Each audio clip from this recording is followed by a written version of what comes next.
Nueva York, 1897. Mientras las jóvenes herederas cruzaban el Atlántico en busca de títulos nobiliarios, una mujer permaneció en las sombras de Park Avenue, resignada a su destino. Eleanor Fairburn tenía 32 años, una fortuna respetable y un secreto doloroso. Para la sociedad, ella ya no existía. Pero cuando el magnate más temido de Wall Street entró en su vida, todo cambió. Él no buscaba su fortuna. Ella no necesitaba su poder. Entre ellos nació algo que la alta sociedad jamás podría comprender. Un amor construido sobre respeto, sacrificio y la valentía de desafiar un mundo que los condenaba. Esta es la historia de cómo un hombre que lo tenía todo se arrodilló ante la única mujer que no necesitaba nada de él.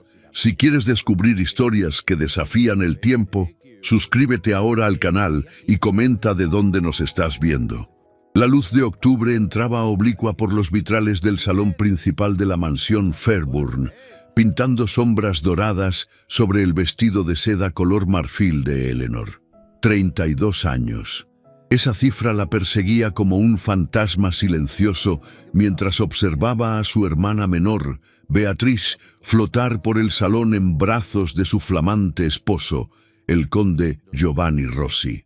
La música del cuarteto de cuerdas llenaba el aire con notas que sonaban como campanas de celebración para todos, excepto para ella. Eleanor querida, no te quedes ahí parada como una estatua, le susurró su madre, Margaret Fairburn, con esa voz que mezclaba decepción y deber en partes iguales. Ve a atender a las damas del Salón Rosa. Alguien debe asegurarse de que tengan champán suficiente. Eleanor asintió sin palabras. Era su papel, después de todo. La hija mayor que no conquistó un título. La solterona útil que se encargaba de los detalles que nadie más quería manejar. Mientras caminaba hacia el Salón Rosa, sus zapatos de seda apenas hacían ruido sobre el parqué pulido, escuchó fragmentos de conversaciones que flotaban como cuchillos disimulados en terciopelo. Qué lástima que la mayor se haya quedado soltera. Aunque claro, ya pasó su momento, ¿no crees? Una mujer de 32 años. Dicen que se dedica a esas cosas extrañas de beneficencia, ya sabes, visitando fábricas y hablando con obreros. Francamente, es poco apropiado para una dama de su posición. ¿Qué pensará la gente? Eleanor apretó los dientes, pero mantuvo la sonrisa perfectamente educada que había perfeccionado durante años de práctica forzada. Invisible. Eso era lo que se había vuelto. Un par de manos útiles. Una presencia que organizaba eventos, pero nunca era invitada a bailar. Una mujer cuya opinión importaba solo cuando se trataba de decidir el menú o los arreglos florales. Para todo lo demás, era como si no existiera. Más tarde, cuando los invitados finalmente se marcharon y la mansión recuperó su silencio habitual, cuando los músicos guardaron sus instrumentos y las velas comenzaron a consumirse en sus candelabros de plata, Eleanor se refugió en el único lugar donde verdaderamente se sentía ella misma, la biblioteca. Las paredes forradas de libros antiguos la recibieron con ese olor inconfundible a papel viejo, cuero y sabiduría acumulada que siempre la tranquilizaba.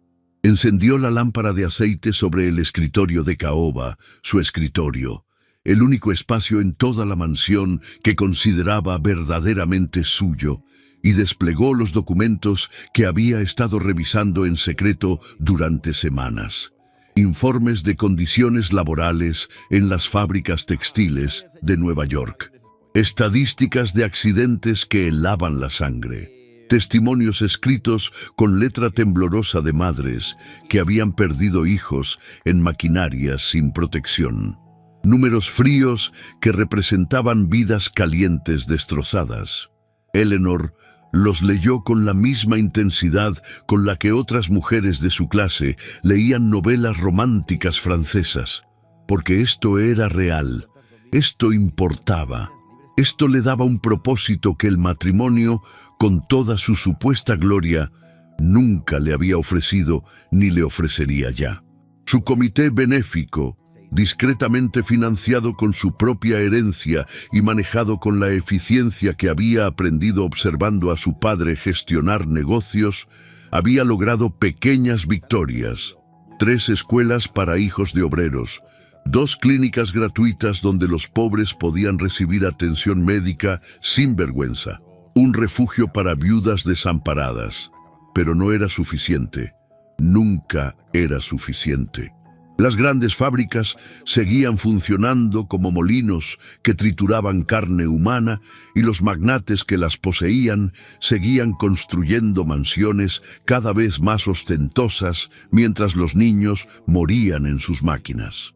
Una semana después, Eleanor asistió al evento benéfico anual del Metropolitan Club. Era una obligación social que detestaba con cada fibra de su ser, pero que no podía evitar sin causar un escándalo familiar. Las mismas caras estiradas por corsés emocionales. Las mismas conversaciones vacías sobre el clima, los sirvientes y quién se había casado con quién. Las mismas miradas de lástima mal disfrazadas de cortesía.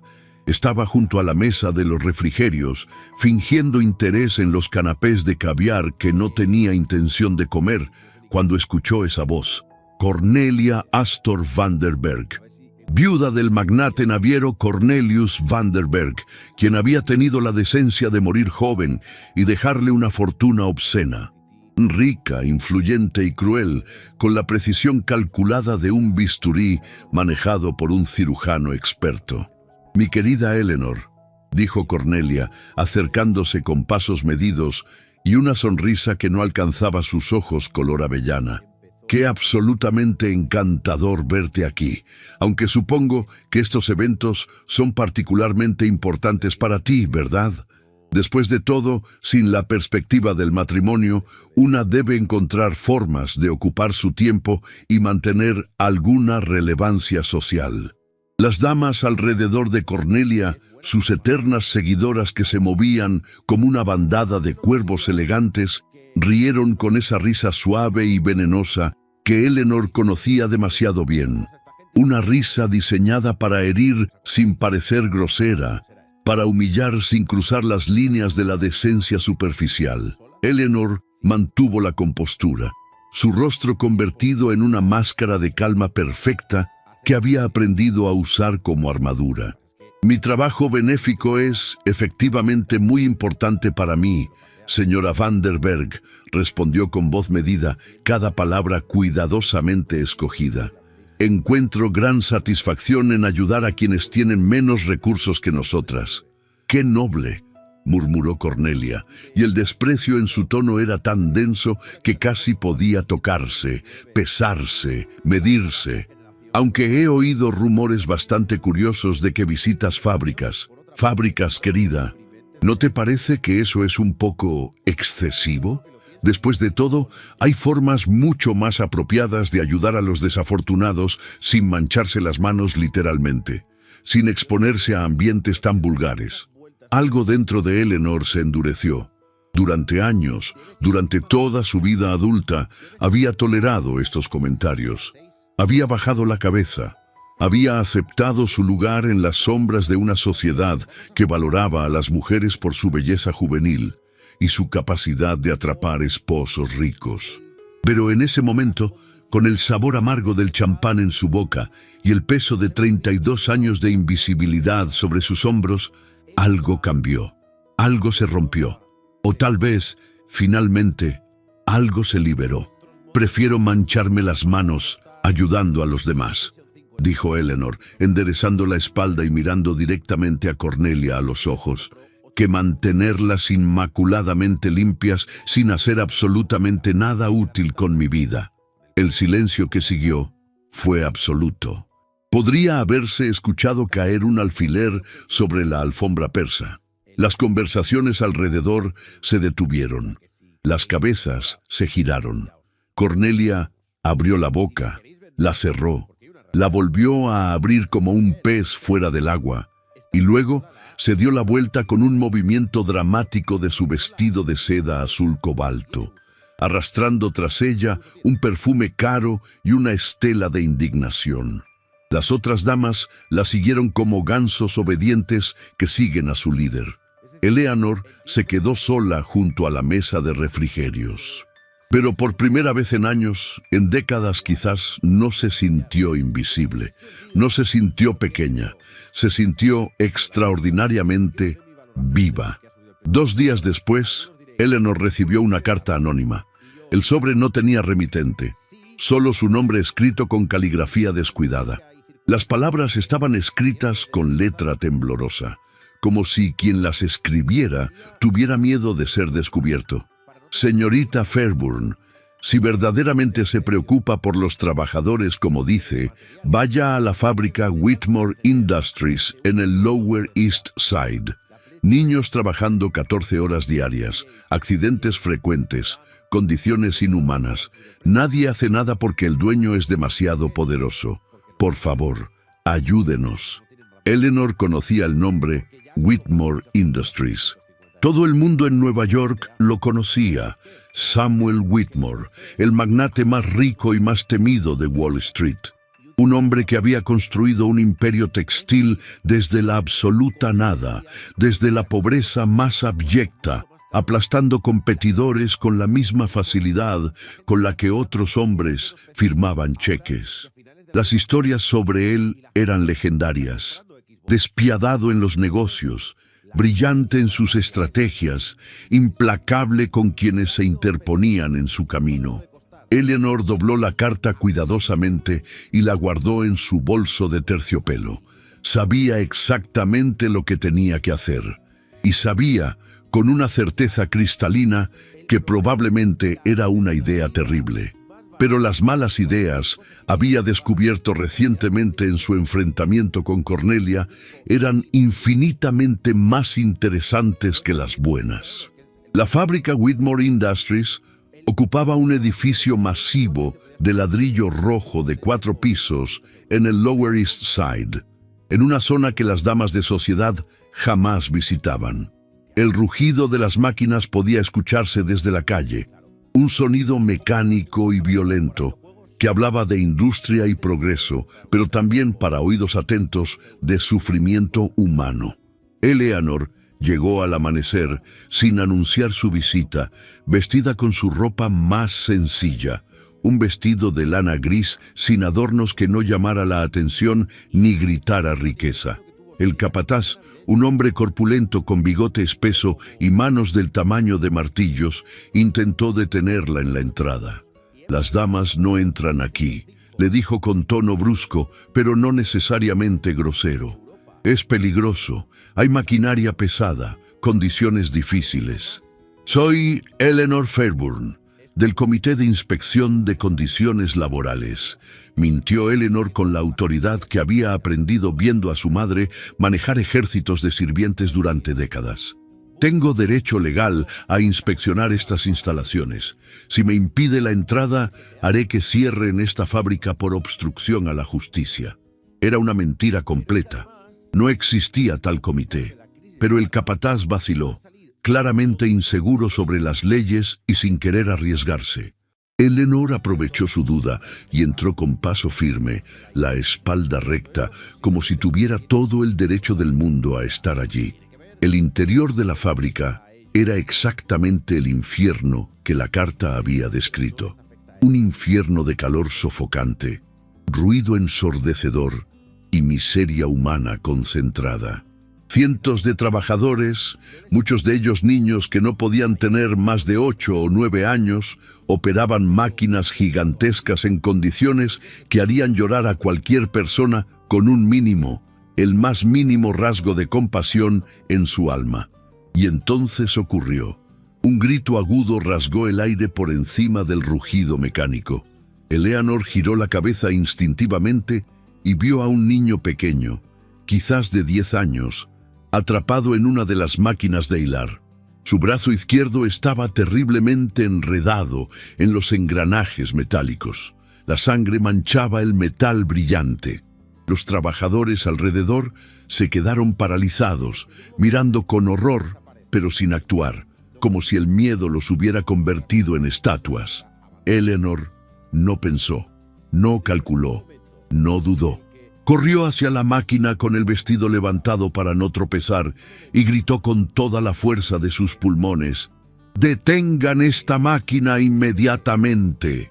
Cuando nadie se movió, cuando el tiempo pareció congelarse en ese instante terrible, ella misma tiró de la palanca de emergencia con ambas manos. La máquina chirrió, protestó y finalmente se detuvo con un gemido metálico.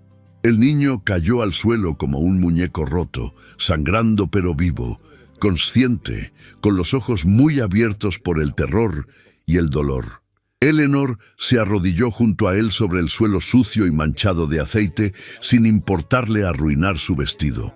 Rasgó una parte de su propia falda con manos que temblaban pero que sabían exactamente qué hacer, y la usó como torniquete improvisado mientras le hablaba suavemente al niño, manteniéndolo consciente, manteniéndolo con ella. «Vas a estar bien, cariño», le susurró, aunque no estaba en absoluto segura de que fuera verdad. «Te lo prometo, vas a estar bien. ¿Cómo te llamas?» «Thomas», susurró el niño con voz temblorosa. «Me llamo Thomas». «Thomas, es un nombre hermoso. Vas a estar bien, Thomas, te lo prometo». Fue entonces, en ese momento preciso, cuando la puerta principal de la fábrica se abrió de golpe con un estruendo que rivalizó con el de las máquinas. Un hombre entró con la energía concentrada de una tormenta eléctrica. Alto, probablemente más de 1,80 m, de hombros anchos que llenaban el marco de la puerta, vestido con un traje de 3 piezas perfectamente cortado que gritaba poder, dinero y autoridad absoluta. Su rostro era angular, casi severo, con ojos color gris acero que parecían capaces de calcular el valor monetario de un alma humana en cuestión de segundos. Samuel Whitmore en persona. «¿Quién demonios detuvo mi producción?», rugió. Su voz resonó por toda la fábrica como el chasquido de un látigo. Los trabajadores se encogieron visiblemente. El capataz se adelantó tartamudeando, con el sombrero literalmente entre las manos. «Sí, señor Whitmore, fue esta señora. Ella entró sin permiso y...». Samuel Whitmore avanzó hacia Eleanor con pasos largos y furiosos, con el rostro oscurecido por la ira. Pero entonces la vio realmente. De rodillas en el suelo sucio de su fábrica, con su vestido gris completamente manchado de sangre fresca y aceite viejo, sosteniendo a un niño herido con una mezcla extraordinaria de fiereza protectora y ternura maternal que lo detuvo en seco, como si hubiera chocado contra un muro invisible. Ella levantó la vista lentamente y lo miró directamente a los ojos, sin miedo, sin disculpas, sin la deferencia que todos los demás le mostraban, solo con una dignidad tan sólida, tan inquebrantable, que podría haberse construido un puente de piedra sobre ella. «Este niño necesita un médico», dijo Eleanor con voz firme, que no admitía discusión. «Inmediatamente. Y usted, señor, necesita implementar mejores protocolos de seguridad en esta fábrica. Lo que está ocurriendo aquí es completamente inaceptable». Samuel Whitmore la miró fijamente, con esos ojos grises que habían intimidado a hombres mucho más grandes y poderosos. Nadie, absolutamente nadie en los últimos 10 años le había hablado de esa manera. Nadie entraba a su fábrica sin permiso. Nadie detenía su producción, nadie le daba órdenes. Y sin embargo, esta mujer desconocida con ojos verdes que ardían como esmeraldas en llamas y vestido manchado de sangre, acababa de hacer las 3 cosas en cuestión de minutos. Y por alguna razón que no podía comprender, en lugar de estar furioso, en lugar de ordenar que la echaran, Samuel Whitmore sintió algo que no había sentido en años. Respeto genuino. «¿Quién es usted?», preguntó finalmente, y su voz había perdido parte de su filo cortante. «Alguien que acaba de salvar la vida de uno de sus trabajadores», respondió Eleanor sin apartar la mirada. «Y si tiene un mínimo de decencia humana, señor Whitmore, Mandará llamar a ese médico ahora mismo. Por primera vez en 10 años de construir su imperio, Samuel Whitmore no supo qué decir. La mujer tenía razón.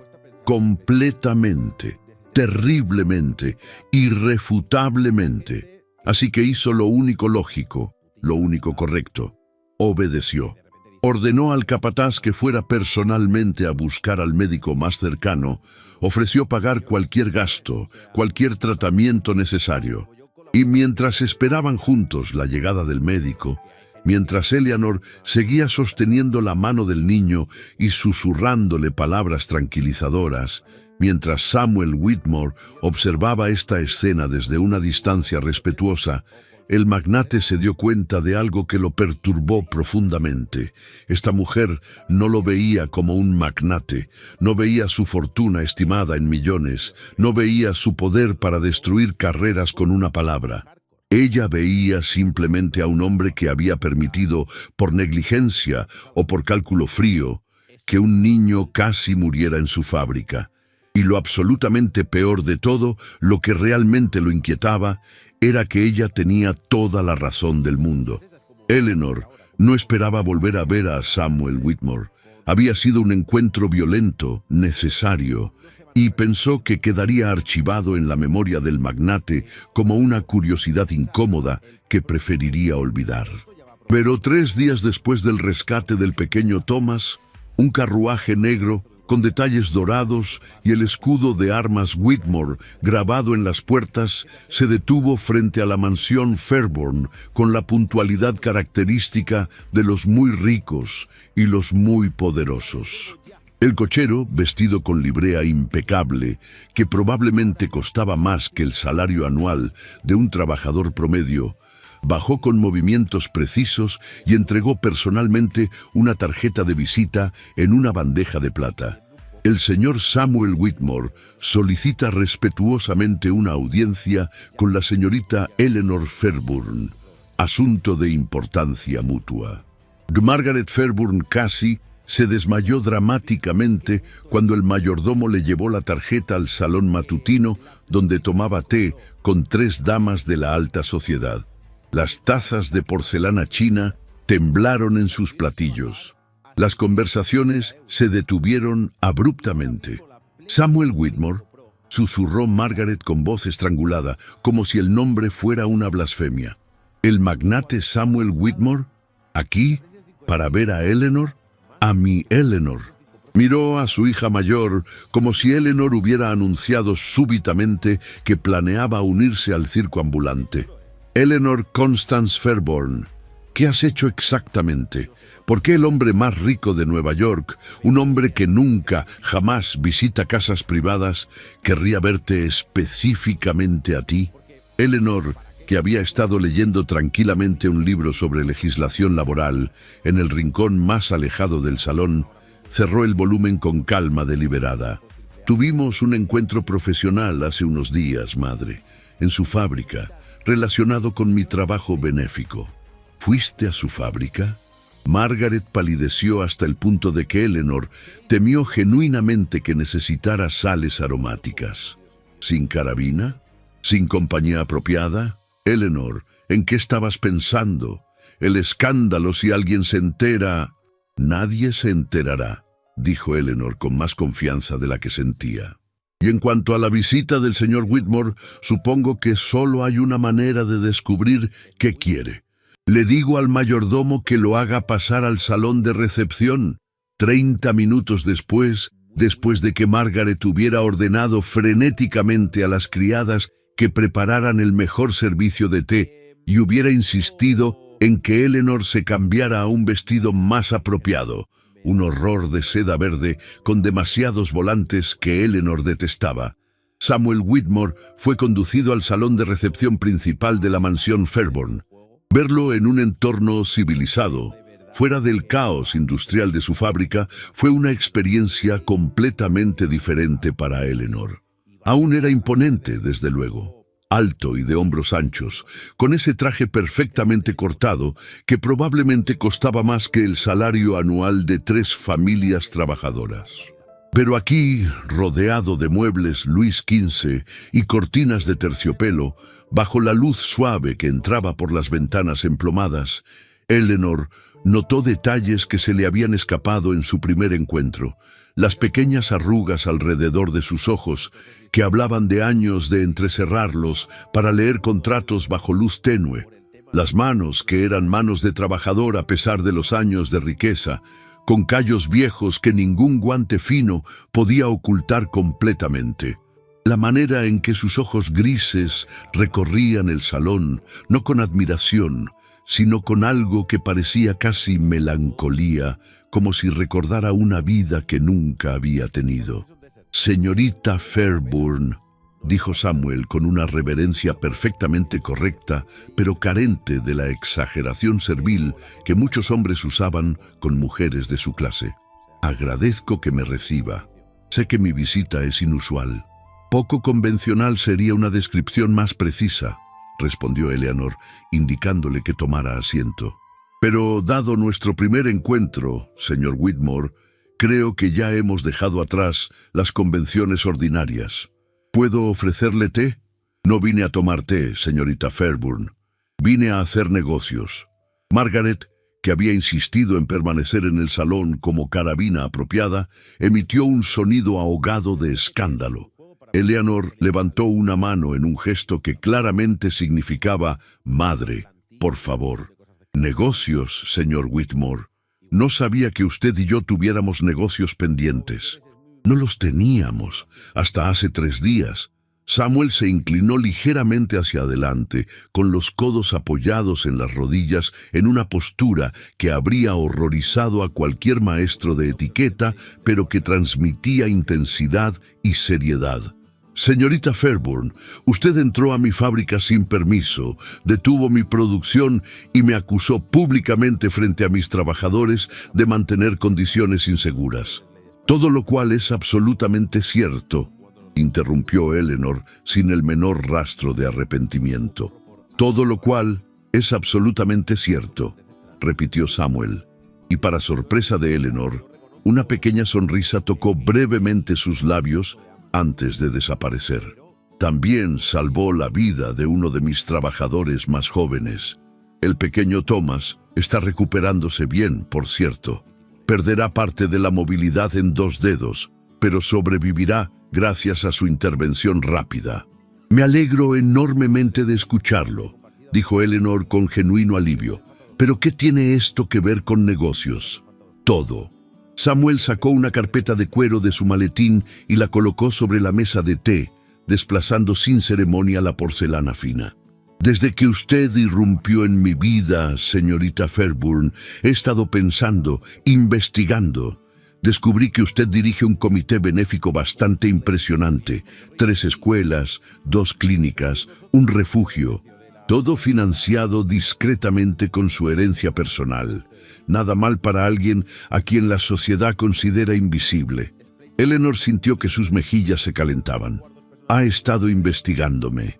Investigo a cualquiera que entra sin invitación a mis propiedades y detiene mi producción. Es simple sentido común de negocios». Samuel abrió la carpeta. «También descubrí que su comité está constantemente al borde de la bancarrota, que hace 2 meses tuvo que cerrar temporalmente una de sus clínicas por falta de fondos, que ha estado tratando sin éxito de conseguir donaciones de las familias ricas de Nueva York, quienes la encuentran demasiado radical, demasiado involucrada, demasiado poco femenina en su enfoque». «Está muy bien informado», dijo Eleanor con voz tensa. «Siempre lo estoy. Es por eso que soy rico y ellos no». Samuel cerró la carpeta. «Señorita Fairburn, tengo una propuesta para usted. Un trato de negocios, si prefiere llamarlo así. No hago negocios con hombres que permiten que niños trabajen en condiciones peligrosas». Entonces, está a punto de cambiar de opinión. Samuel se recostó en el sofá, con los dedos entrelazados. «Aquí está mi propuesta. Usted acepta asesorarme sobre reformas laborales. Específicamente, me dice exactamente qué cambios necesito implementar en mis fábricas para mejorar las condiciones de trabajo sin arruinarme financieramente en el proceso. Me reúno con usted semanalmente, escucho sus recomendaciones, implemento las que tengan sentido económico. ¿Y a cambio?, preguntó Eleanor, aunque ya sospechaba la respuesta. A cambio, dono $100,000 inmediatamente a su comité benéfico, otros 50,000 al final de cada trimestre en que trabajemos juntos, y me comprometo públicamente a implementar mejoras en todas mis fábricas, lo cual mejorará mi reputación pública que, seamos honestos, necesita desesperadamente un pulido. El silencio que siguió fue tan denso que podría cortarse con cuchillo. Margaret había palidecido hasta un tono grisáceo poco saludable. Eleanor miraba fijamente a Samuel, tratando de detectar el engaño, la trampa oculta, el anzuelo en esta oferta aparentemente generosa. ¿Por qué?, preguntó finalmente. ¿Por qué yo?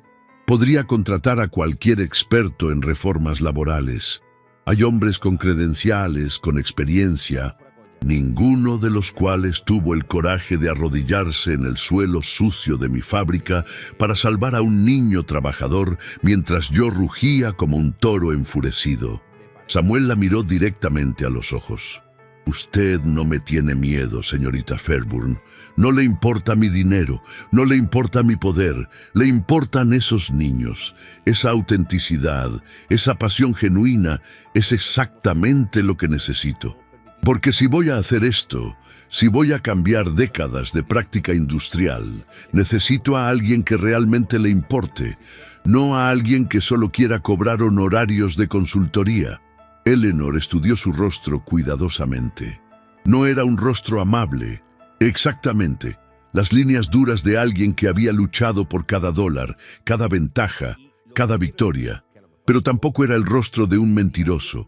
Era, pensó con cierta sorpresa, el rostro de un hombre diciendo la verdad.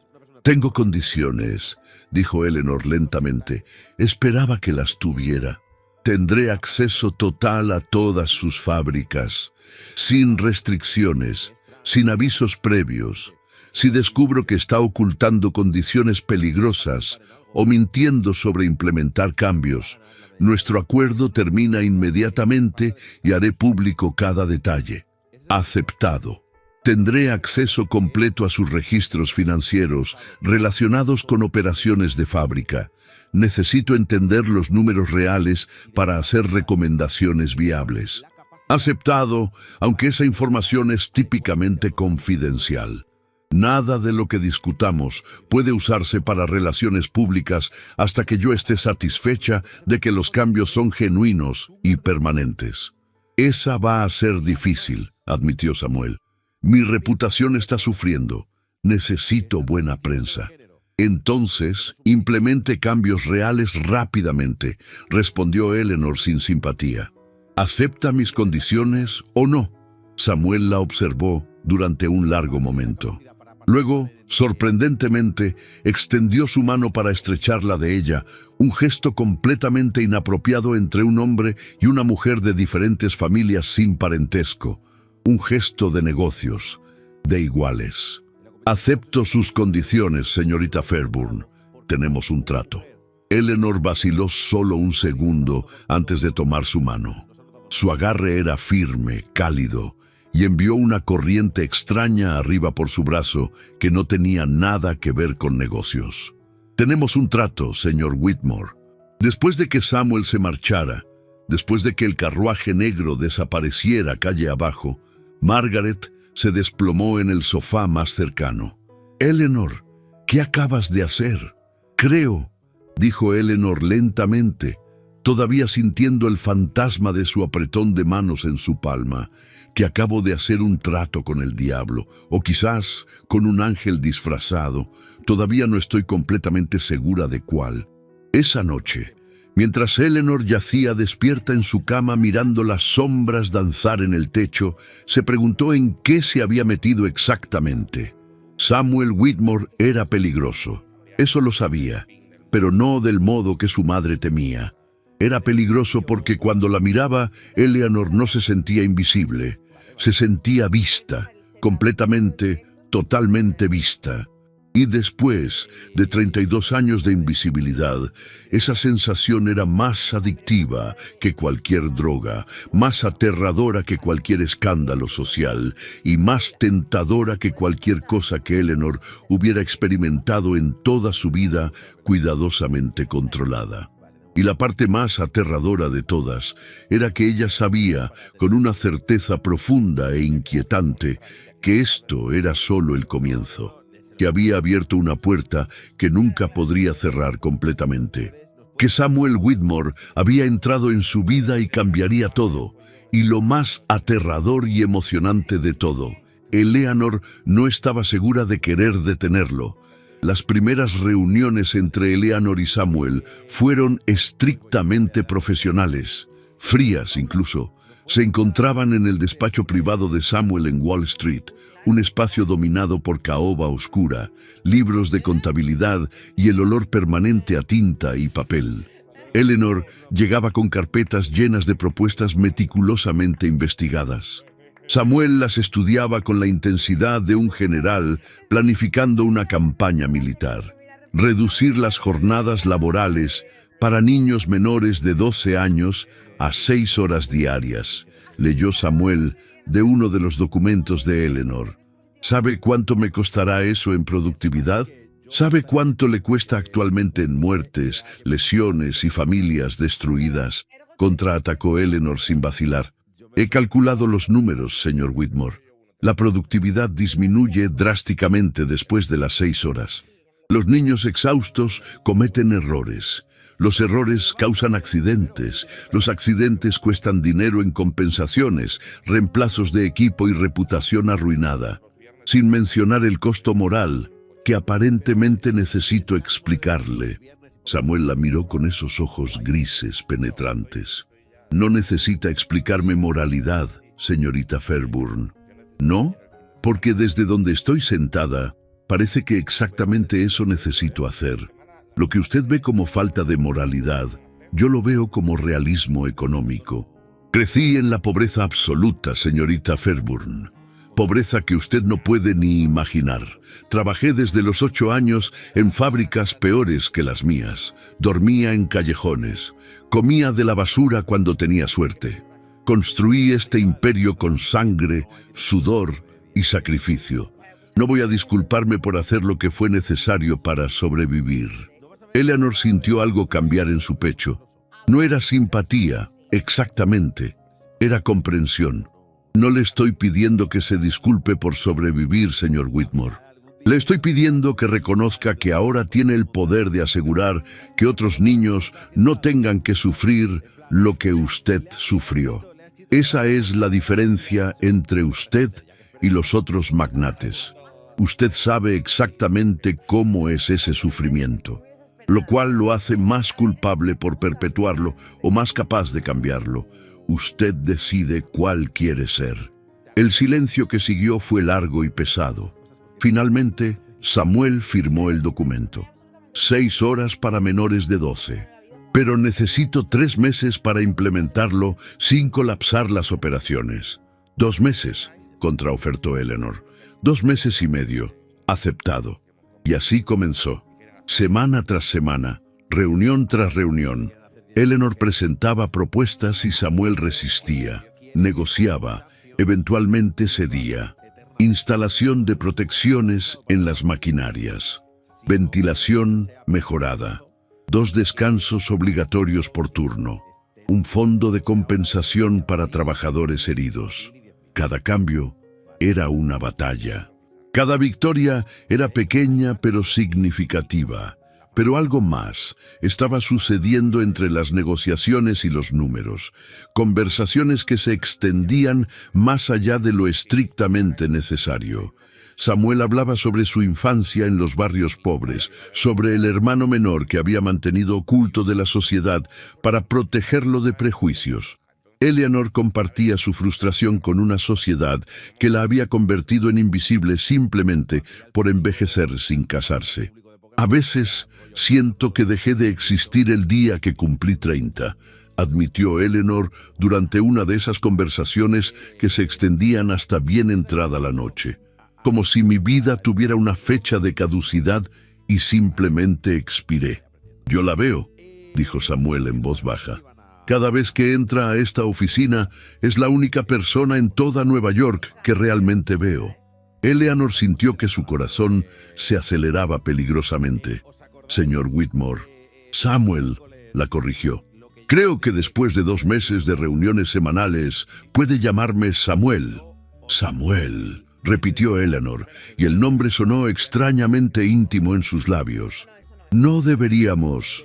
«Lo sé», la interrumpió Samuel. «Créame, lo sé. Fue durante una visita nocturna a una de las fábricas que todo cambió irrevocablemente. Eleanor había insistido en inspeccionar los turnos nocturnos, argumentando que las condiciones podían deteriorarse cuando nadie importante estaba observando.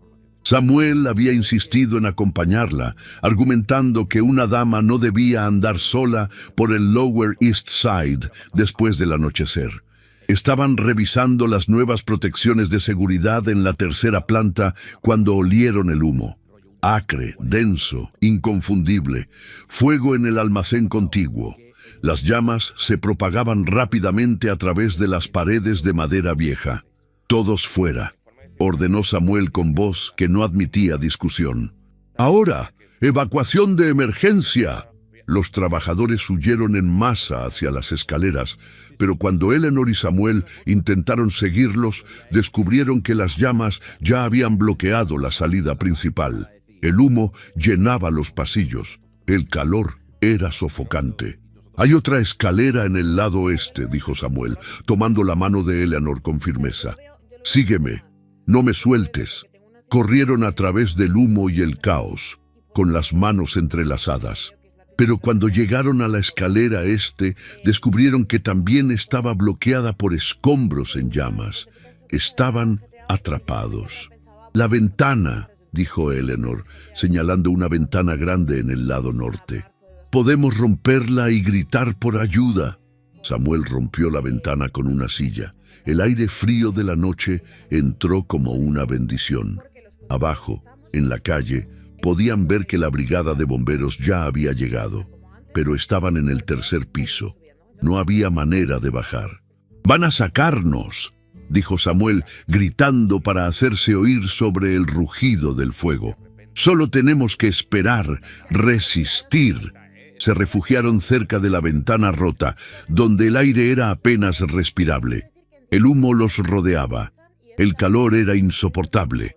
Y en ese momento de peligro mortal, con las llamas acercándose y la muerte como una posibilidad muy real, algo se rompió entre ellos.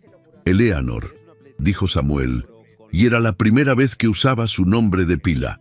«Si no salimos de aquí, necesito que sepa algo. No digas eso. Vamos a salir.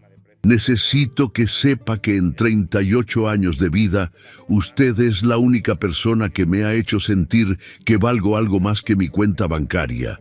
La única que me ha mirado y ha visto un hombre, no una billetera con piernas». Eleanor sintió lágrimas en sus ojos, aunque no sabía si eran por el humo o por las palabras.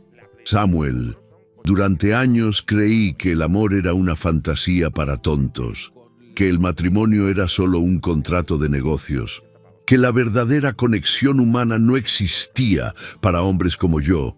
Y luego usted entró a mi fábrica, detuvo mi producción, salvó a un niño y me miró como si yo fuera tanto mejor como peor de lo que realmente soy. Y desde ese momento no he podido dejar de pensar en usted». «Tengo 32 años», susurró Eleanor. «Soy una solterona. La sociedad dice que mi valor expiró hace años. ¿Por qué yo? Porque usted nunca ha sido invisible para mí», dijo Samuel, tomando su rostro entre sus manos con una ternura que contrastaba violentamente con el infierno que los rodeaba. «Porque cuando la miro, veo la mujer más fuerte, más valiente, más fascinante que he conocido. Porque su edad no es un defecto, es una virtud. Es sabiduría, experiencia, dignidad ganada, y cualquier sociedad que no puede ver eso está compuesta por ciegos». «No deberíamos», dijo Eleanor, pero su voz carecía de convicción. «Lo sé», respondió Samuel. Pero si vamos a morir esta noche, quiero morir habiendo sido honesto al menos una vez en mi vida. No murieron, por supuesto. Los bomberos los rescataron 20 minutos después, bajándolos en una escalera improvisada mientras media ciudad observaba. Pero el daño ya estaba hecho. No el daño del fuego, sino el daño de la verdad, de palabras dichas que no podían retractarse, de sentimientos admitidos que no podían esconderse. Cuando la noticia del incendio llegó a los periódicos, la historia se volvió inmediatamente escandalosa. Eleanor Fairburn, solterona de 32 años, y Samuel Whitmore, soltero más codiciado de Nueva York, atrapados juntos y solos durante horas en una fábrica en llamas. Las implicaciones eran obvias, las suposiciones inevitables, el escándalo monumental. La familia Fairburn fue bombardeada con cartas. Algunas expresaban preocupación fingida, otras eran abiertamente hostiles. La madre de Eleanor sufrió lo que el médico llamó diplomáticamente un colapso nervioso relacionado con el estrés social. Beatrice regresó dramáticamente de Italia, furiosa y llena de acusaciones. «¿Cómo pudiste, Eleanor?», gritó Beatriz durante una confrontación familiar especialmente horrible. «¿Cómo pudiste avergonzarnos de esta manera? Charlotte y yo trabajamos años para conseguir nuestros matrimonios». «Años, y tú destruyes nuestra reputación familiar, ¿por qué? ¿Por un advenedizo sin educación que huele a dinero nuevo y sudor de fábrica?» «Salvamos vidas esa noche», dijo Eleanor con voz tranquila pero firme. «Evacuamos la fábrica. Nadie murió. Pero claro, eso no importa tanto como lo que piense Cornelia Vanderberg, ¿verdad? No seas ridícula. Esto no es sobre Cornelia. Es sobre nuestra familia, nuestra posición social, nuestro futuro». «Es sobre tu posición social», explotó Eleanor finalmente. «Tu futuro nunca ha sido sobre mí, Beatriz. Durante 32 años he sido invisible en esta familia, excepto cuando se necesitaba que organizara tus eventos, manejara tus escándalos menores, hiciera el trabajo sucio que las hijas valiosas no tenían tiempo de hacer. Y ahora que finalmente tengo algo que es mío, algo que importa, ¿me pides que lo abandone porque te avergüenza?» El silencio que siguió fue absoluto. Beatriz abrió la boca, la cerró. Margaret lloraba silenciosamente en su pañuelo de encaje. «No voy a disculparme», continuó Eleanor, con voz más calmada pero no menos firme. «No voy a esconderme. Y definitivamente no voy a terminar mi asociación con Samuel Whitmore porque la sociedad decide juzgarnos. Si eso te avergüenza, Beatriz, lo lamento. Pero no voy a sacrificar mi felicidad, mi propósito, mi vida por las opiniones de personas que nunca me vieron como algo más que un mueble conveniente de todos modos». Esa misma noche, Samuel Whitmore tomó una decisión que cambiaría todo. Había pasado días considerando sus opciones, consultando con sus pocos amigos verdaderos, calculando los riesgos, y finalmente decidió que algunos riesgos valían la pena. Reservó una mesa en el Delmónicos, el restaurante más exclusivo de Nueva York, para la cena del sábado.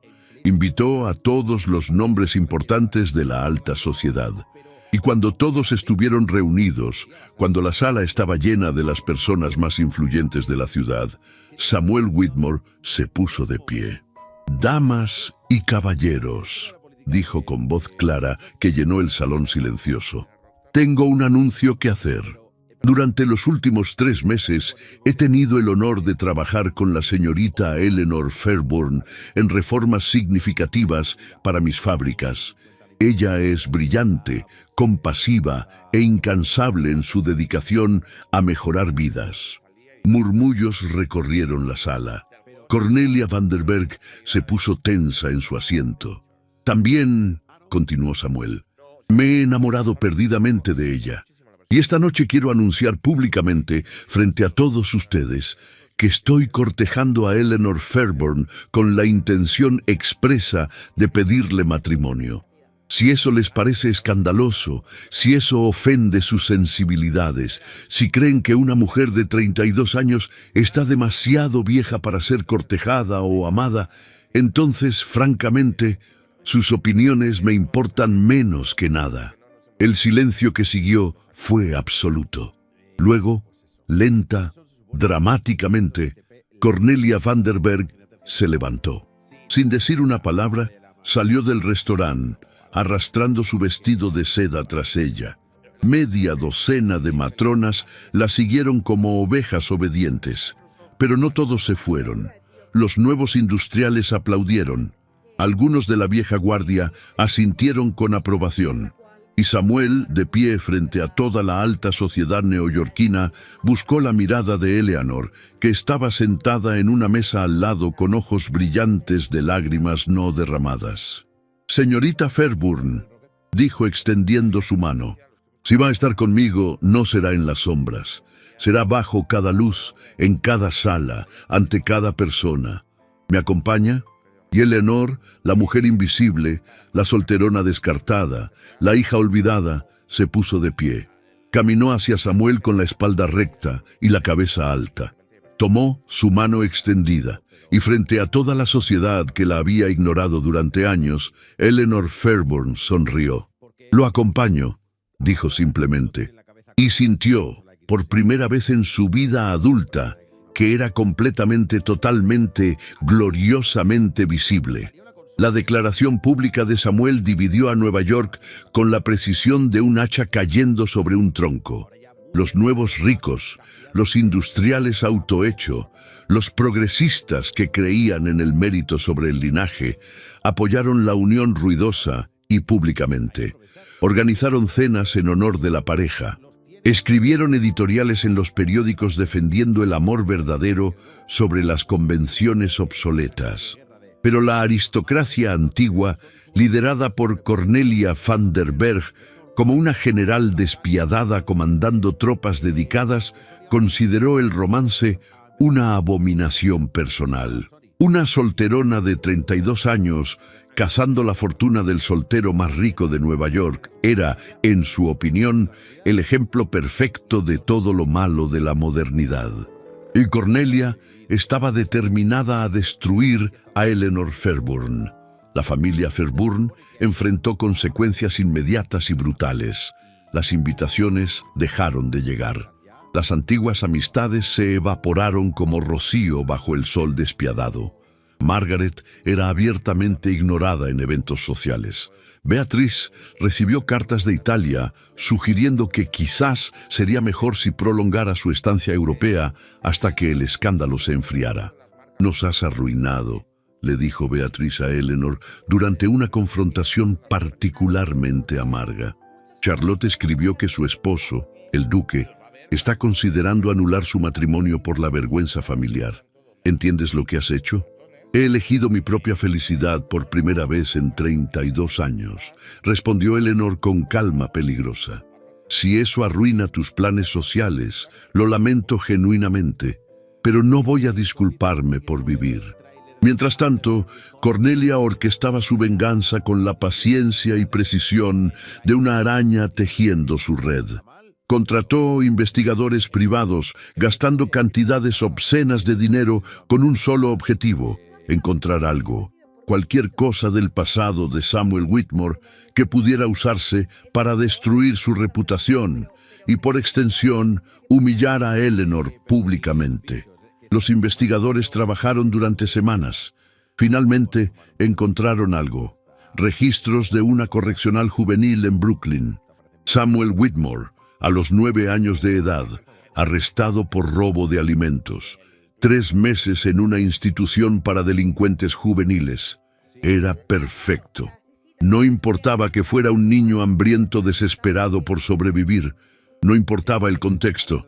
Lo que importaba era la palabra mágica: criminal. Cornelia planeó su revelación cuidadosamente. El baile anual de la Academia de Música era el evento social más importante del año. cuando toda la alta sociedad se reunía en un despliegue masivo de riqueza, poder y jerarquía social. Sería el escenario perfecto para la humillación pública de Samuel Whitmore y Eleanor Fairborn. Pero Eleanor no era tonta y tenía aliados en lugares inesperados. Una de las criadas de la mansión Vanderberg, una mujer llamada Mary, a quien Eleanor había ayudado años atrás cuando su hijo enfermó, vino a verla en secreto. «Señorita Fairburn», susurró Mary en la cocina de servicio de la mansión Fairburn, mirando nerviosamente sobre su hombro. «La señora Vanderberg planea algo terrible en el baile. Tiene documentos sobre el pasado del señor Whitmore. Va a revelarlo públicamente».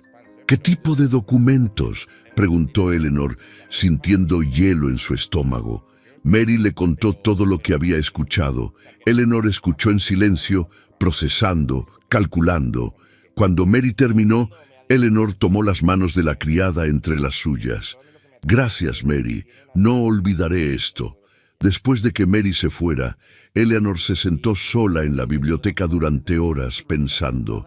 Su primer instinto fue advertir a Samuel, permitirle prepararse o tal vez evitar el baile completamente.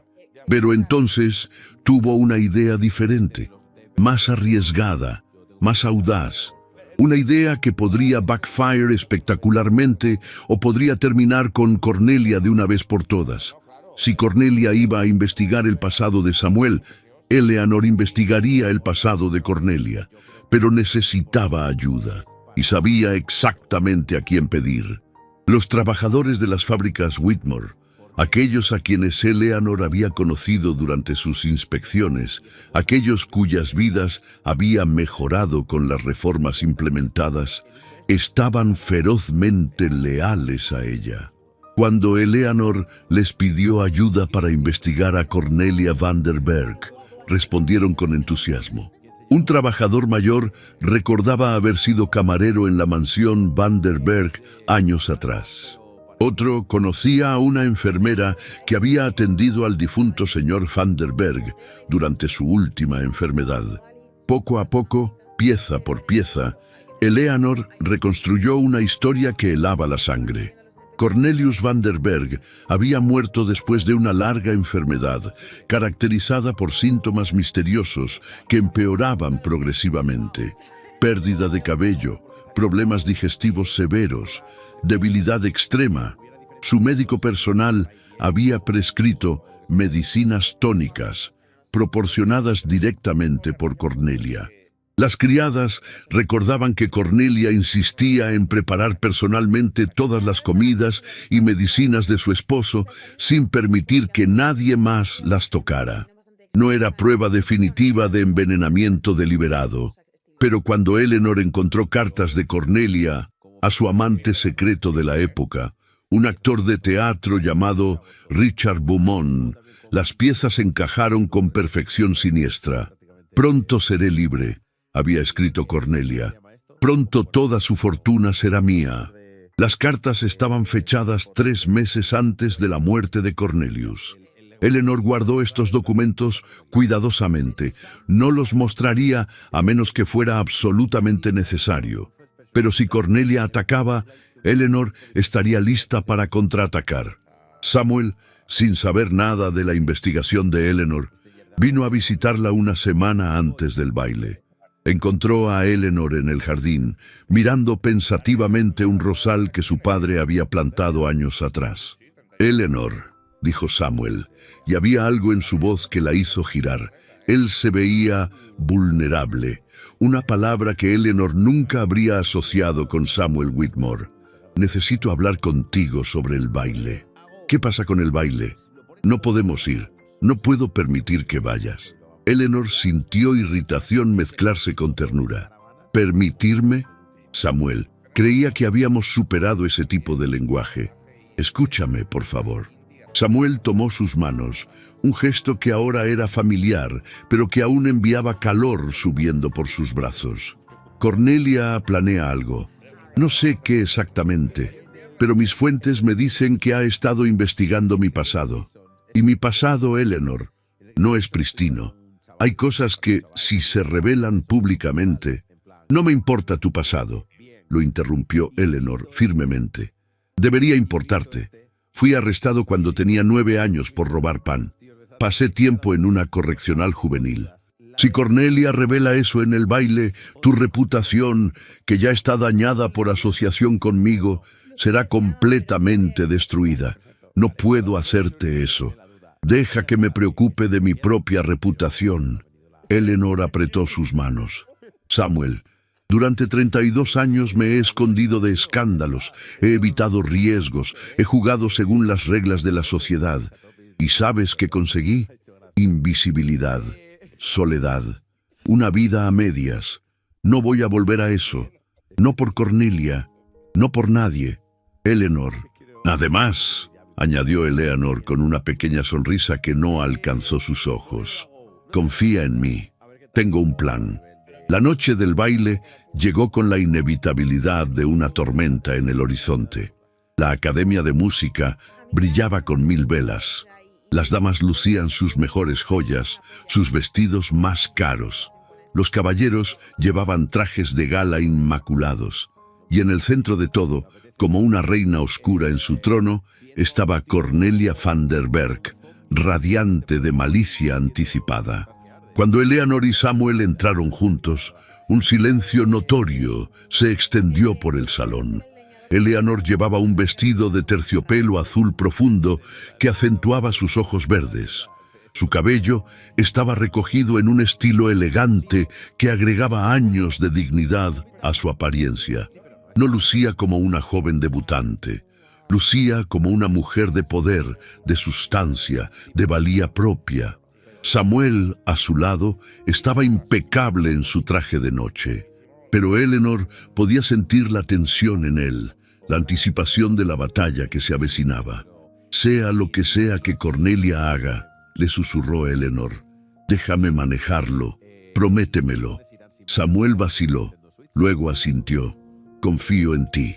Bailaron, conversaron con aliados, ignoraron a los que los ignoraban y esperaron.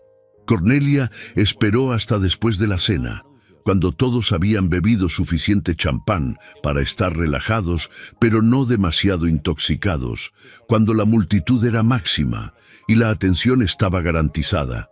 Entonces hizo su jugada. Se acercó al pequeño escenario donde la orquesta había estado tocando y pidió atención. El salón se silenció gradualmente. Queridos amigos, comenzó Cornelia con voz dulce como miel envenenada. Esta noche celebramos nuestra sociedad, nuestros valores, nuestra herencia compartida, pero me temo que debo compartir información que concierne a la seguridad moral de nuestra comunidad. Aquí viene, pensó Eleanor, apretando brevemente la mano de Samuel. El señor Samuel Whitmore, continuó Cornelia, quien ha sido presentado en nuestros círculos y quien pretende cortejar a una de nuestras propias damas, tiene un pasado criminal que merece ser conocido. Murmuros recorrieron la multitud. Samuel se puso tenso, pero no se movió. A los 9 años, dijo Cornelia triunfante, desplegando documentos oficiales, fue arrestado por robo. Pasó 3 meses en una correccional juvenil. Es un criminal. Y pregunto, ¿es este el tipo de hombre que queremos en nuestros salones, cerca de nuestras familias? El silencio que siguió fue eléctrico. Todos los ojos se volvieron hacia Samuel. Eleanor sintió su mano comenzar a soltarse de la de ella, como si fuera a retroceder, a esconderse. Pero antes de que pudiera, Eleanor dio un paso adelante, directamente al centro de atención, y cambió todo el juego. Eleanor Fairburn caminó hasta el centro del salón de baile con pasos medidos y deliberados. Toda mirada en la Academia de Música estaba fija en ella. El silencio era tan denso que el roce de su vestido de terciopelo azul contra el suelo de mármol sonaba como truenos distantes. «Señora van der Berg», dijo Eleanor con voz clara que llenó cada rincón del salón, «agradezco que haya revelado esa información sobre el señor Whitmore. Nos ahorra tiempo». Se giró para enfrentar a la multitud. Sí, Samuel Whitmore fue arrestado cuando tenía 9 años. 9 años, damas y caballeros. Un niño hambriento robó pan porque la alternativa era morir de hambre en las calles. Antes de que Cornelia pudiera interrumpir, Eleanor continuó. Pero permítanme compartir el resto de la historia, la parte que la señora Van der Berg convenientemente omitió. Ese niño hambriento se convirtió en el hombre que ahora emplea a 5.000 familias en Nueva York, que dona cientos de miles de dólares a causas caritativas anualmente, que acaba de implementar las reformas laborales más progresivas de toda la industria textil americana. Samuel dio un paso adelante, uniéndose a Eleanor en el centro del salón. Para sorpresa de todos, especialmente de Cornelia, Samuel no se defendió.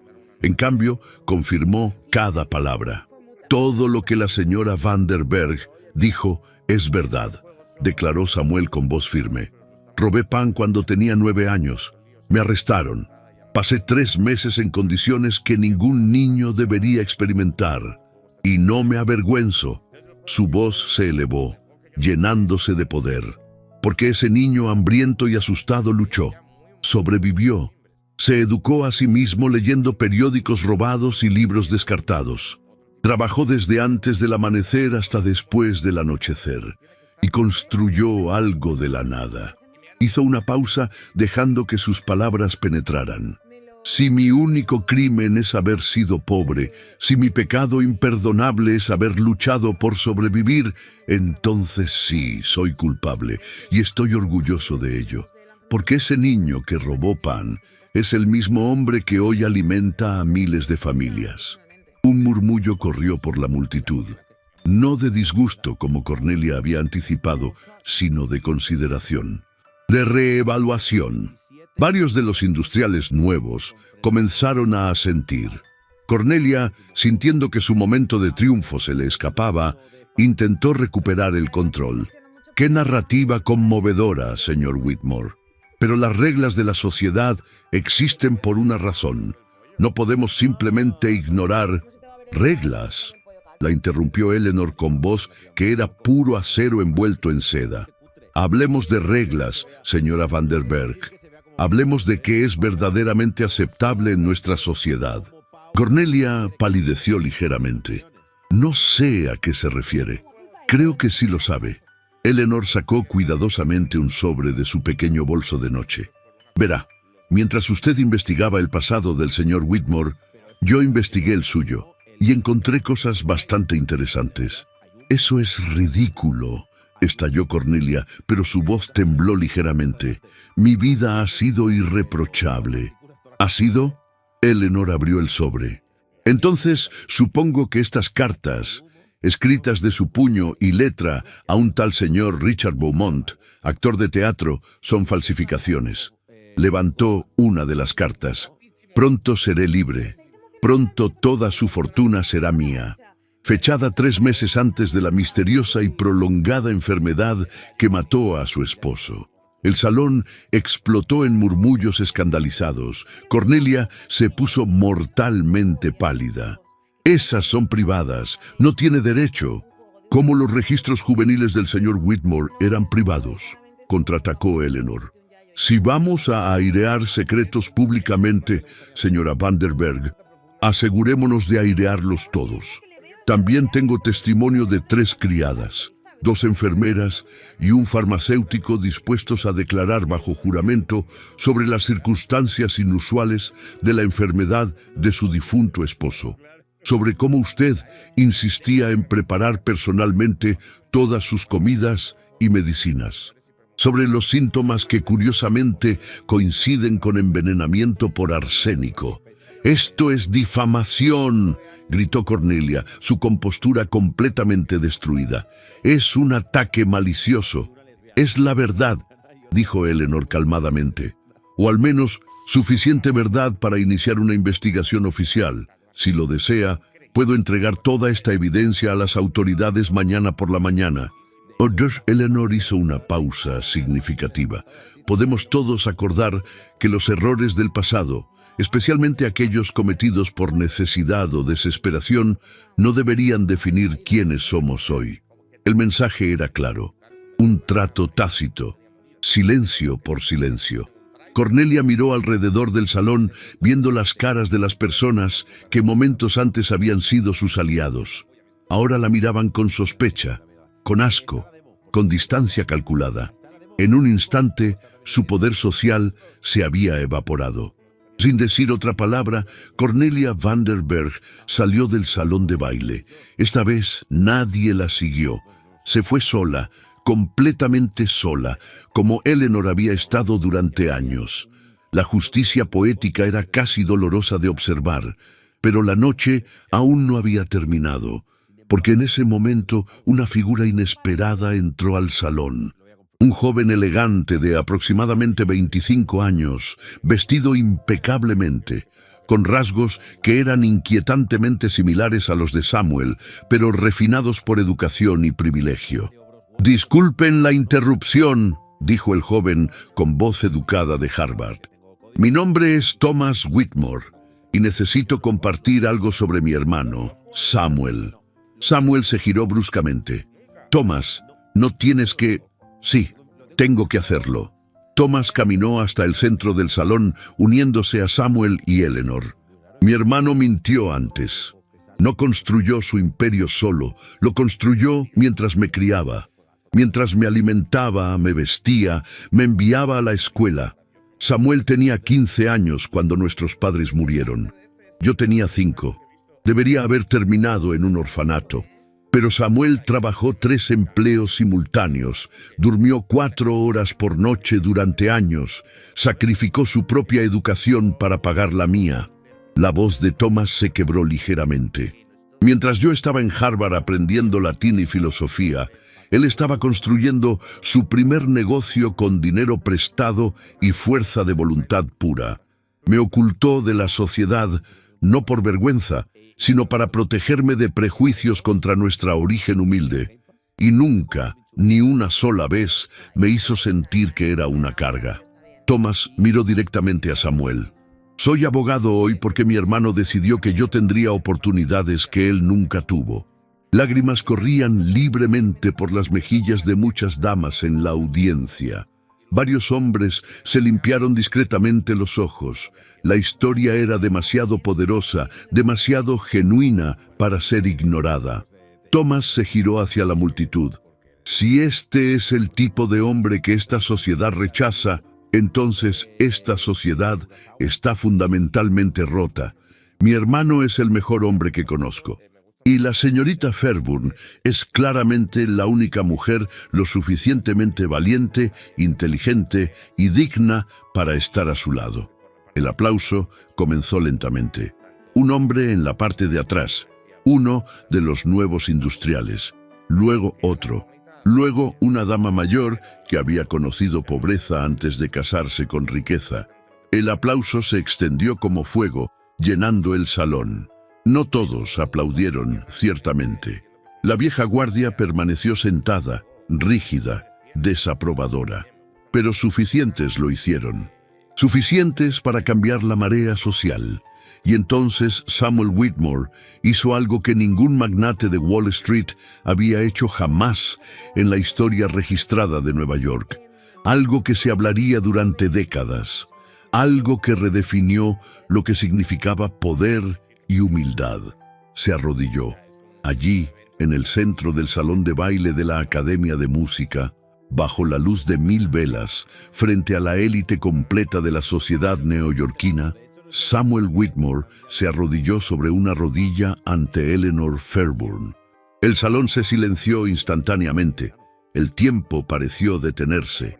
«Eleanor Constance Fairburn», dijo Samuel, y su voz temblaba con emoción genuina.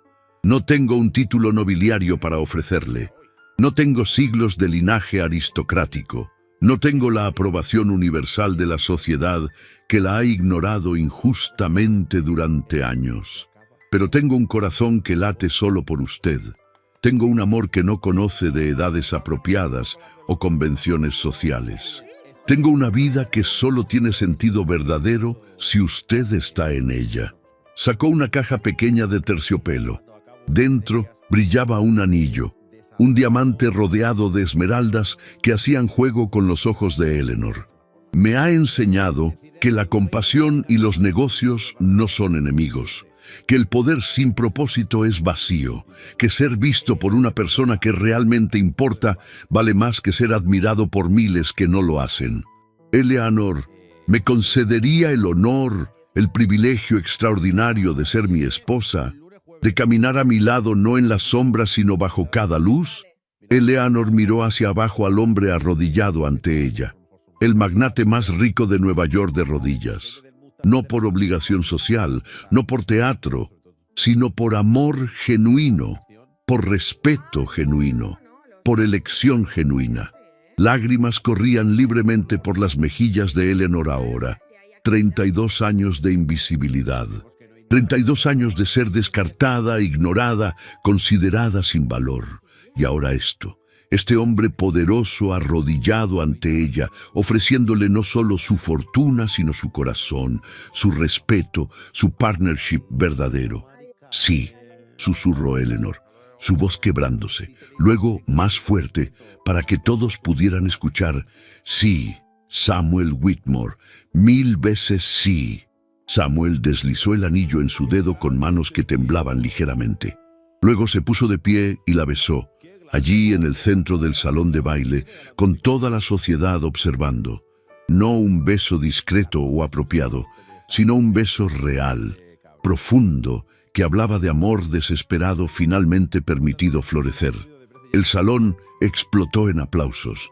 Incluso algunos de los escépticos se unieron. Thomas Whitmore aplaudía con lágrimas en los ojos. Los trabajadores de las fábricas que habían venido como sirvientes esa noche aplaudían desde los márgenes. Y en ese momento algo cambió fundamentalmente en la sociedad neoyorquina. No completamente, no para todos, pero suficiente.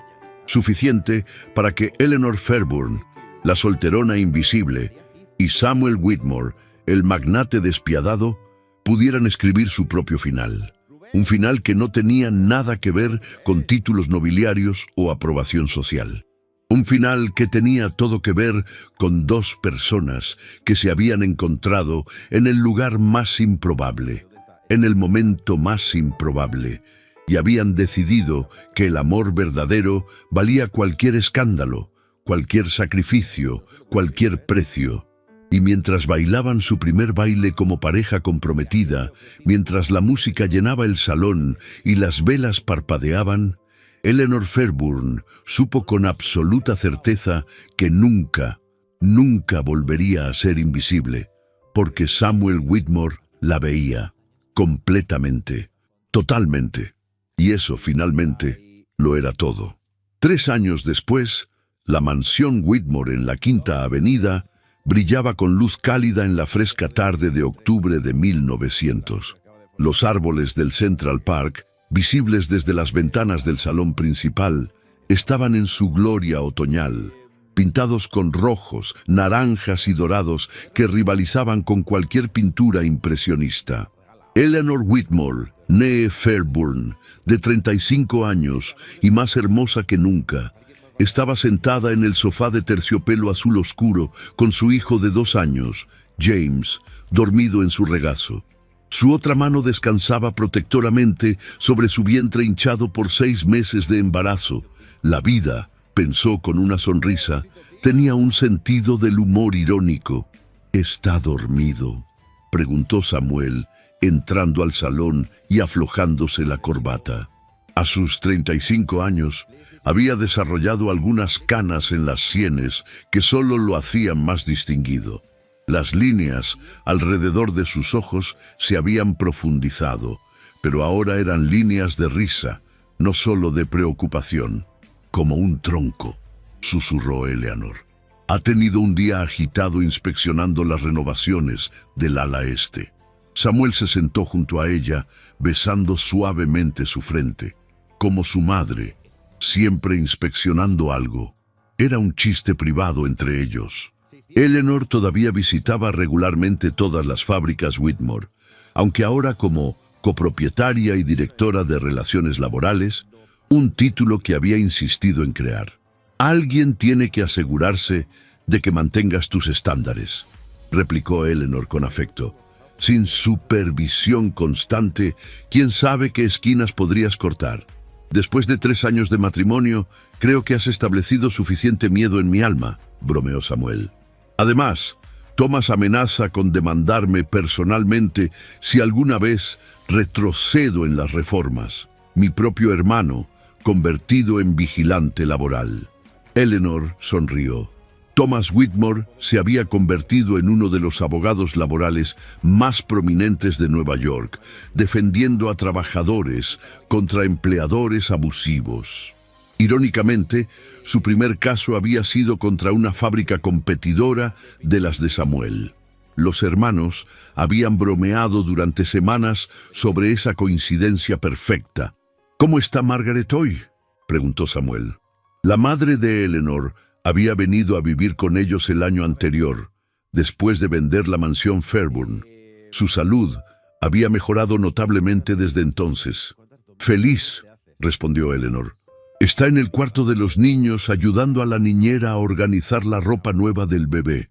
Creo que está más emocionada por este segundo nieto que yo». Margaret Fairburn había hecho una transformación sorprendente. Después del shock inicial del matrimonio de Eleanor, después de darse cuenta de que su hija no solo era feliz, sino verdaderamente amada y respetada, algo se había suavizado en ella. Se había disculpado con Eleanor, con lágrimas genuinas, por años de hacerla sentir invisible, y ahora como abuela estaba determinada a compensar el tiempo perdido. ¿Y Beatriz? Samuel sabía que esta era una relación más complicada. Escribió desde Italia. Giovanni y ella esperan su tercer hijo. Dice que finalmente comprende por qué me casé contigo, aunque le tomó años admitirlo. Eleanor hizo una pausa. Creo que ser madre la cambió. La hizo entender que el amor verdadero importa más que los títulos. ¿Y Charlotte? Charlotte está feliz en Francia con su duque. Nos visitarán el próximo verano con sus 2 hijos.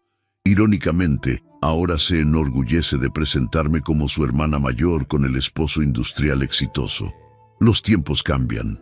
Los tiempos habían cambiado, ciertamente. Las reformas laborales implementadas en las fábricas Whitmore se habían convertido en el estándar industrial. Otros magnates, viendo que la productividad y ganancias de Samuel no habían colapsado sino mejorado, habían comenzado a copiar sus políticas. Nueva York había aprobado sus primeras leyes laborales reales, parcialmente impulsadas por el activismo público de Eleanor. El Comité Benéfico de Eleanor, ahora generosamente financiado y con Eleanor como presidenta oficial, operaba 6 escuelas, 4 clínicas, 2 refugios y un programa de capacitación vocacional que había ayudado a cientos de trabajadores a mejorar sus vidas. Era el trabajo de su vida y Samuel no solo lo apoyaba, sino que participaba activamente. ¿Sabes qué día es hoy?, preguntó Samuel de repente. Eleanor pensó por un momento. Octubre 15. Hace exactamente 3 años entraste a mi fábrica, detuviste mi producción y salvaste la vida de Thomas. El pequeño Thomas, corrigió Eleanor, para distinguirlo de tu hermano. El pequeño Thomas, quien por cierto está prosperando. Su familia me envió una carta agradeciéndome de nuevo por las reformas. El niño quiere ser médico ahora. Su madre está ahorrando cada centavo de su salario mejorado para su educación. Lo lograremos, dijo Eleanor con convicción. Ya establecimos 2 becas para hijos de trabajadores. Thomas será perfecto para una de ellas. Samuel la miró con esa expresión que todavía después de 3 años hacía que su corazón se acelerara. ¿Cómo me volví tan afortunado? No fue suerte, respondió Eleanor. Fue elección. Mi elección, tu elección. Elegimos vernos realmente cuando el resto del mundo no quería. ¿Y Cornelia? Samuel rara vez preguntaba, pero la curiosidad finalmente lo venció. Eleanor suspiró. Escuché que se mudó a Boston. vive muy tranquilamente. La investigación sobre la muerte de su esposo se cerró por falta de evidencia concluyente, pero el daño reputacional fue suficiente. Su poder social se evaporó completamente. ¿Sientes lástima por ella? A veces, admitió Eleanor honestamente. No por lo que perdió, sino por lo que nunca tuvo. Poder sin propósito, influencia sin significado, riqueza sin amor. En cierto modo, ella siempre fue más invisible que yo, solo que no lo sabía. James se removió en el regazo de Eleanor, comenzando a despertar. Sus ojos grises, exactamente como los de Samuel, parpadearon abiertos. «Papá», murmuró con su voz de bebé. Samuel lo levantó con facilidad, elevando al niño sobre su cabeza y haciéndolo reír. Eleanor los observó con un sentimiento de completeness tan profundo que casi dolía. Su familia, su vida, su propósito, todo lo que había creído que nunca tendría. Esa noche, después de que James estuviera de nuevo dormido en su cuna, después de que Margaret se retirara a sus habitaciones, Eleanor y Samuel estaban solos en el balcón privado de su dormitorio, mirando las luces de Nueva York parpadeando en la distancia. ¿Alguna vez te arrepientes?, preguntó Eleanor. Del escándalo, de la batalla social, de todo lo que tuvimos que pelear. Samuel la atrajo más cerca, su brazo firme alrededor de su cintura expandida. Ni por un segundo. Cada escándalo, cada batalla, cada precio valió la pena por esto. Por ti, por nosotros. Te amo, dijo Eleanor simplemente. 3 palabras que había esperado 32 años para poder decir genuinamente. Y yo a ti, respondió Samuel. Mi invisible que resultó ser la persona más visible, más vital en mi vida. Permanecieron allí mientras la noche caía completamente, 2 personas que habían encontrado el uno al otro contra todas las probabilidades, que habían desafiado una sociedad entera por el derecho a amarse, que habían probado que el amor verdadero no tiene edad, no tiene convenciones, no tiene límites, excepto aquellos que elegimos aceptar.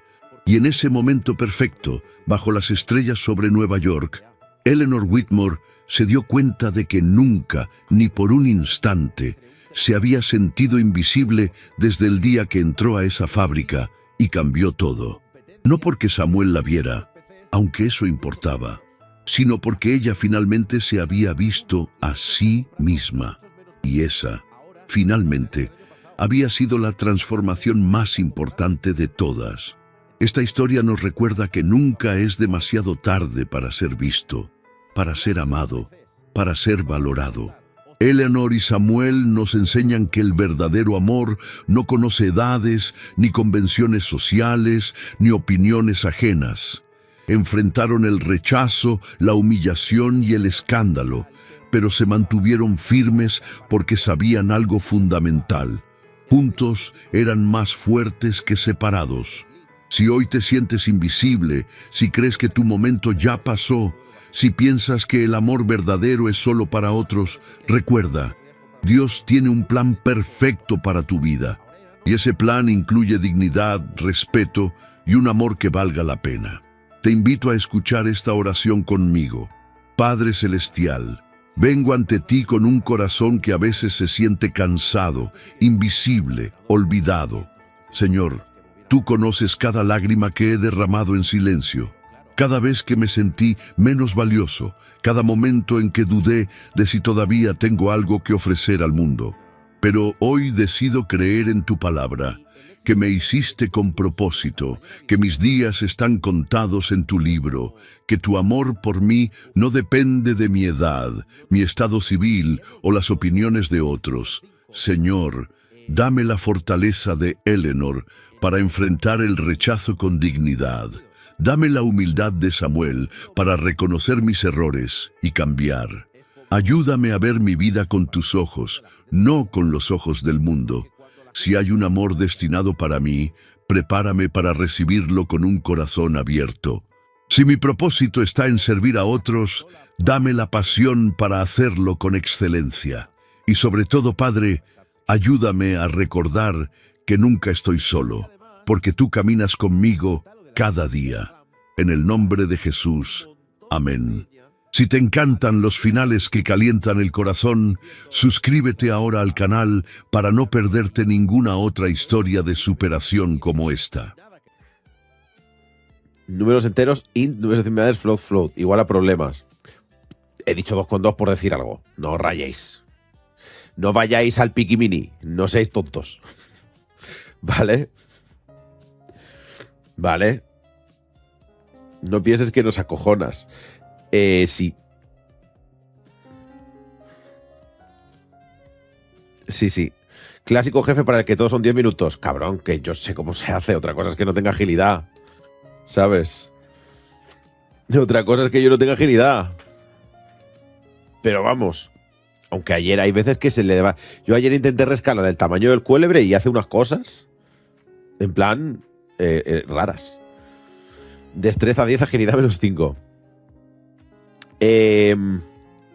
Continuamos para amigo. Es mente de programador con la búsqueda dicotómica. Lo reduces a la mitad para quedarte con la mitad buena. ¿Qué? ¿Cuándo una demo? Gente, lo de que entréis cada uno en su momento y preguntéis cosas que se han dicho hace 10 minutos me vuelvo loco. Abril. Cerral. Jeje. Abril Cerral. Es mi punto. Pero lo del estresio de Hormuz es verdad.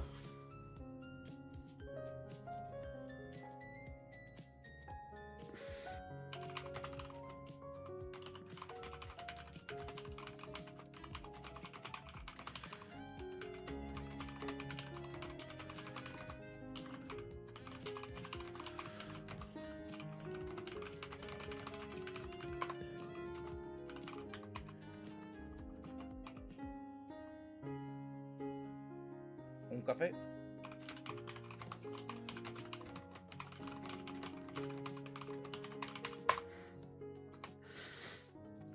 Lord Komori, muchas gracias.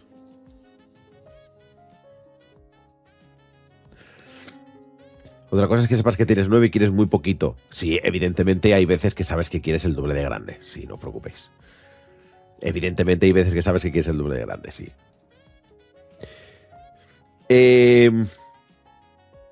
Vamos con... Oye, que os habéis comprado ya... Oye, ¿quién de aquí pretende comprarse una PlayStation 5?